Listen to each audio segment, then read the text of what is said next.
am a mom of 4 kids, ages 13, 11, 10, and 6. And I'm also a full-time photographer. I work out of the home, and I shoot pretty much evenings and weekends. I am wife and mom first, but I also run from my home a small business, and it's called Common Sense Financial Counseling. And basically, I meet with normal people, everyday people who are needing some help getting budgeting together, kind of understanding their finances, want to get on top of things and really know what's going on with their money, where their money's going. I am one of the partners with Sparkle and Sawdust, a crafting business that myself and a friend run together. I am married and I have 2 children, 2 little girls, ages 5 and 6.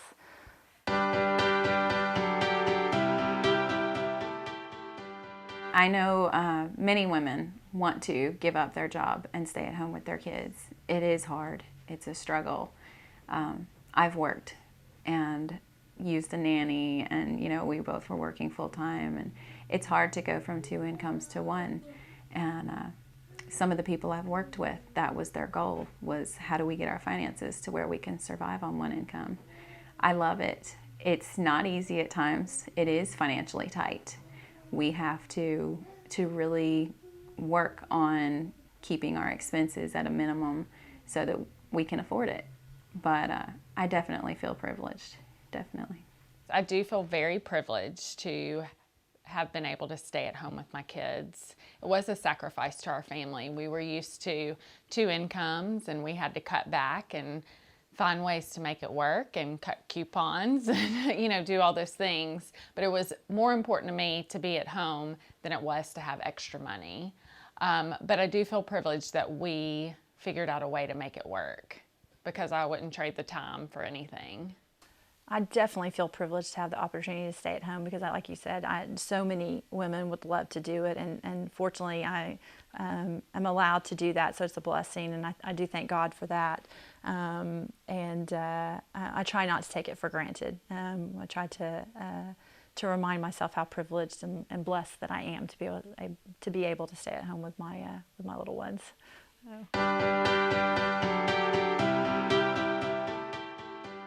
I enjoyed those years. I was there when they took their first steps.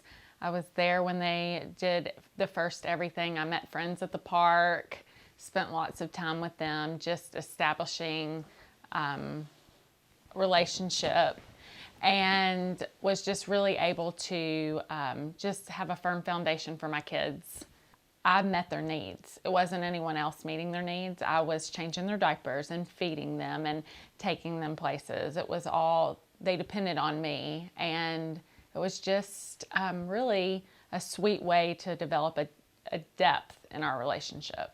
Being able to stay at home with my boys, getting the hugs and the cuddles throughout the day, and kind of seeing the landmark moves that they make, and seeing them talking and walking and all that kind of stuff, and it's great. Notice, when they do something funny, you're there. That's normally throughout the day. And just for instance, during Christmas, my daughter, the 6-year-old, is asking me, how to spell different things. And I wasn't really paying attention, but I'm telling her how to spell, dog and treat and just all the different things. And then she goes on her way, and then I come back and I'm cleaning up around the house, and in front of the fireplace I find this note to Santa that has, she wants a dog, she wants a dog treat, she wants a dog bed, and all that. And that's just sweet. I would miss that if I were at work. I wouldn't have got to see that.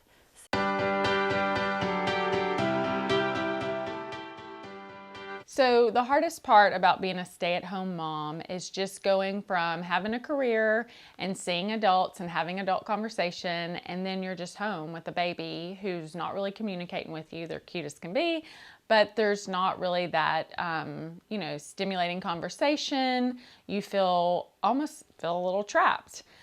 So you have to really just find ways to get out there, play groups, meet with other moms that are in the same situation that you are, and just find avenues for activity. My girls are 13 months apart, so I had a newborn and a 13-month-old at home. So initially it was challenging to go from a position where I'm out talking to people all the time to having two small children at home and really never leaving the house.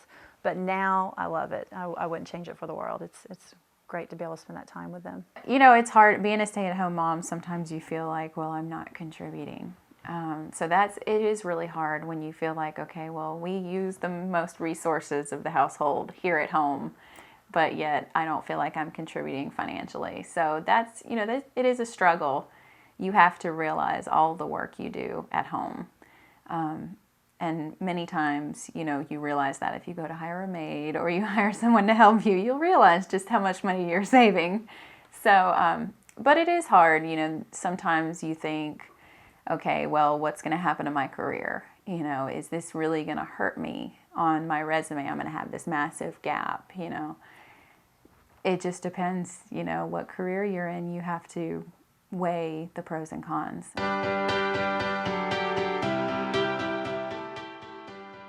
I feel like I was really surrounded by a community of people that were like-minded. A lot of stay-at-home moms were my friends, so I didn't really feel like people looked at me and thought, you just stay at home? I mean, if anything, if I would say, oh no, I'm not a working mom, people would say to me, yes, you are. You stay home with your kids, and that is a job.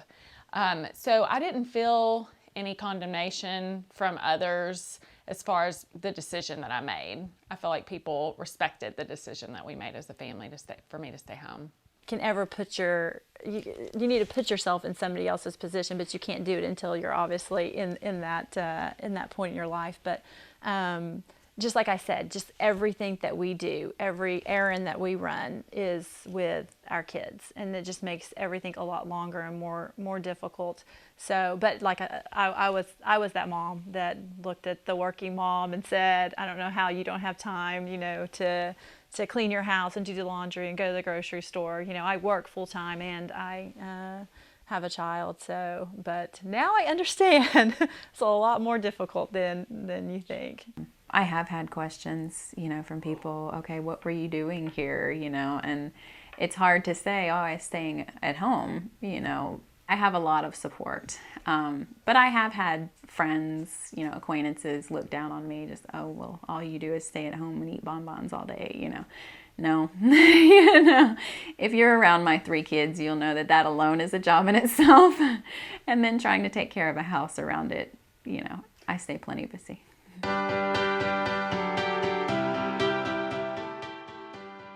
So after we adopted our son, Abel, I became really interested in photography. I'd gotten a camera and then decided to take a class, and it really just took off from there. Every time I took my kids on a play date, I would bring my camera and I would say, okay guys, we're gonna, do a photo shoot today.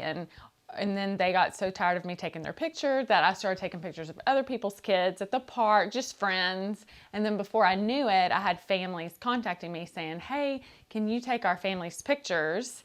And it really just came from that. It just began to, people that I didn't even know started calling me, asking me, hey, I've seen your pictures. Can you take our family's pictures? And so it just took off from there. I have always loved to create, to build, to paint, to decorate, to sew, anything like that.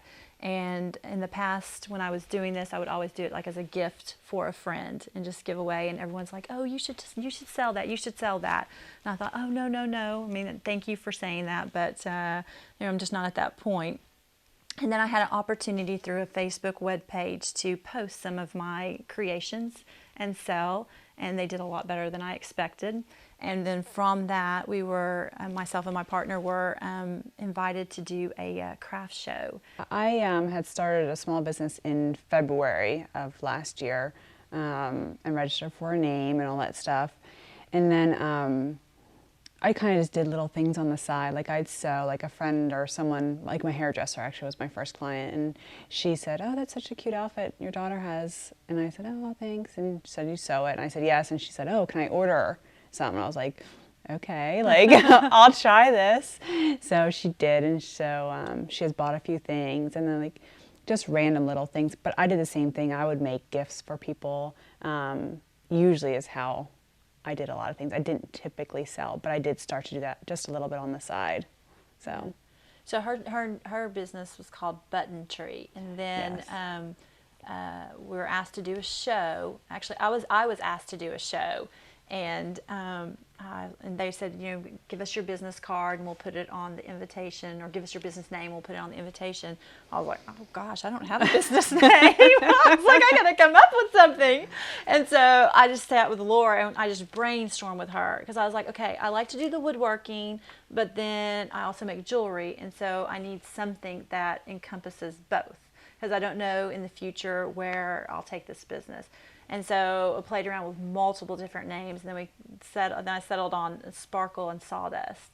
Yeah. And so then we get into the shows and decide, this is crazy for you to have your own business with your name and me to have my own business with our name, but then sharing booths and all that. So we just merged together and we just took on the name Sparkle and Sawdust, just because it encompassed what we both did.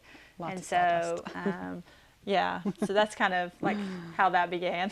Everything just kind of happened. So it's not like we didn't have this major planning, time or anything. It just kind of just happened.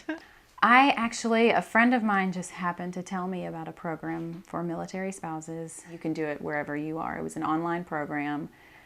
We attended webinars and did everything online.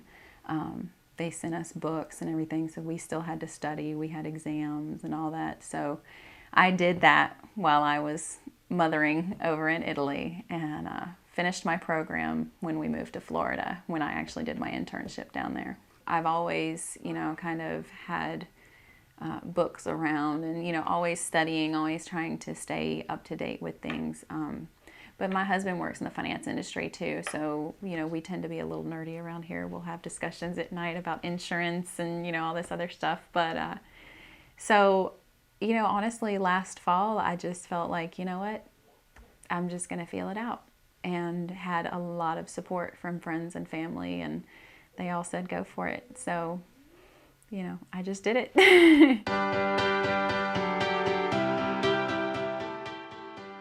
Well, there's this great thing called Facebook. And so through Facebook, people see, you see pictures and people are tagged in them. And so they'll click on the picture and that ends up putting them on Ancillate Photography page.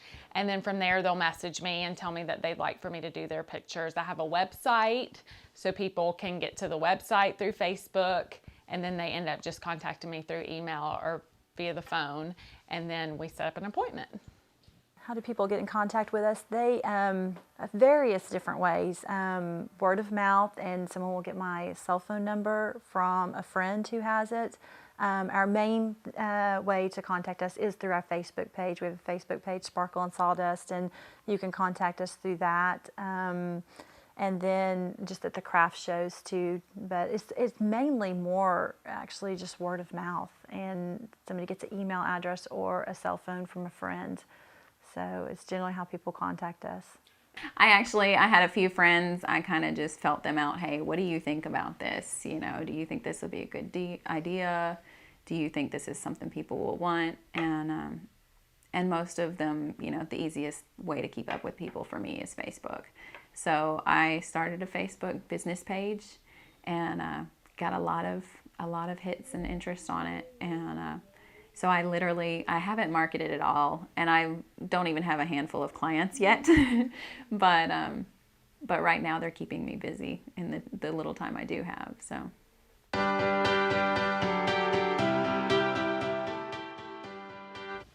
My husband is very supportive of what I do. He is a very hands-on dad, so he takes, we are a 50-50 responsibility family. Like, he is with them when I'm at a shoot, and when he has stuff going on, I'm with them. We share responsibility, and so he's been nothing but encouraging. He has very much said, do this, you're so good at it, I want you to do it. Does my husband support me? Yes, he's actually pretty amazing when it comes to this. During the holiday season, we were really busy, and he came to me at one point and said that he was, out of clothes, clean clothes. And so, I mean, he did the laundry for me. He would take actually myself and my partner's children out to dinner, so we were able to work into the evening. He helped put the kids to bed.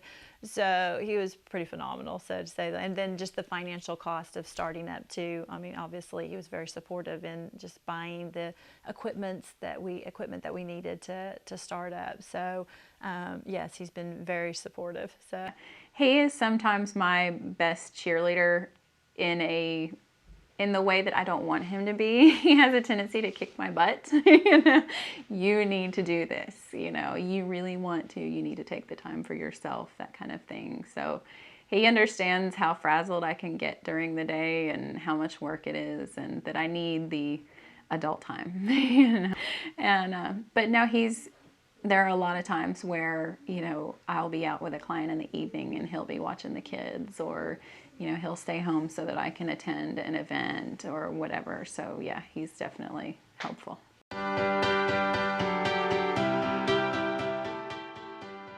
Most of my photo sessions are in the evening, and it's usually like right before dinner. So I just have to think ahead as far as like what we're going to eat that night or what our family's doing. My husband and I are in constant communication about where I'm going to be. I try to not work every day. When it's really pretty outside, like the spring and the fall, people want family sessions. Then there's senior sessions, kids graduating from high school. So there's just a lot of work out there. So I have to be really careful and schedule time off. So I put days in my calendar where I won't take any work those days, because it's time for me to just be with my family. I am still trying to figure that out.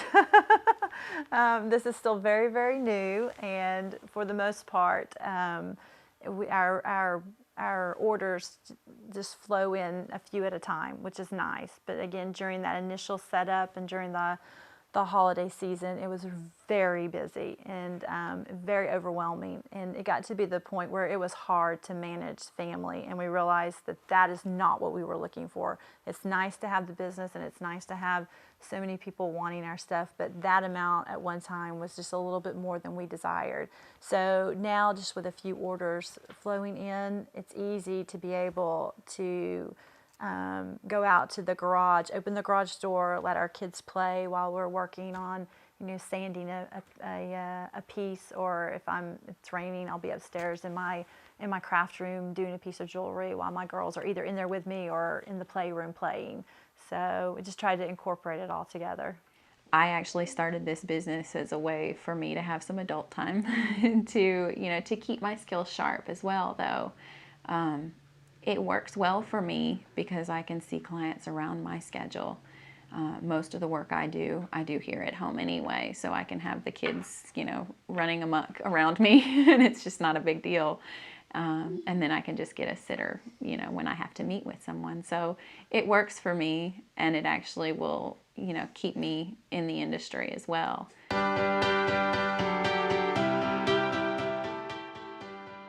I just kind of take my business a season at a time. It gets very overwhelming. One thing I have just kind of decided is that I don't do bridal shows. I don't do, I'm not trying to be the best in this business. I enjoy the brides that come in my door and the ones that I shoot their weddings. I don't want to be,